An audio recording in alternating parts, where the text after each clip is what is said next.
आम्ही इथे एका 100 वर्ष जुन्या संस्थेत उद्योग केंद्रात आहोत, जे पंप आणि मोटर्सचे उत्पादन करत आहे. खरं तर तामिळनाडूने देशासाठी एक उत्पादन केंद्र म्हणून स्वतःची ओळख निर्माण केली आहे आणि म्हणूनच कर्मचारी वर्ग हा पाण्याच्या क्षेत्राचा एक खूप महत्त्वाचा भाग आहे. मी इथे 25 वर्षापासून काम करतोय. माझं नाव कलई कुमार आहे.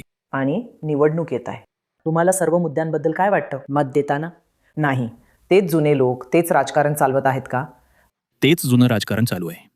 नवीन कोणी आलं तर चांगलं होईल. आम्ही खूप अपेक्षा करतोय. देशाचं हेच आयुष्य चाललंय. नवीन आयुष्य बघायला मिळेल. जुने लोक तेच तेच करत आहेत. नवीन काहीतरी बघायला मिळेल अशी अपेक्षा करतोय. त्यामुळे नवीन पक्ष येणं महत्त्वाचं आहे का, की नवीन नेते येत आहेत का? धोरणं बदलत आहेत का? जुनी व्यक्ती जाऊन नवीन व्यक्ती यायला पाहिजे. नवीन नेता आला पाहिजे. बस इतकंच. तरुण असला पाहिजे. बदल हवा आहे. हे 5 वर्ष होते, ते 5 वर्ष होते, असं आलटून पालटून येतच राहत. आता येणारे बदललेले असतील अशी एक आशा आहे. मग बदल हवा असेल तर सीमांसारख्या माणसाला आत्तापर्यंत संधी मिळाली नाही का? मिळाली नाही.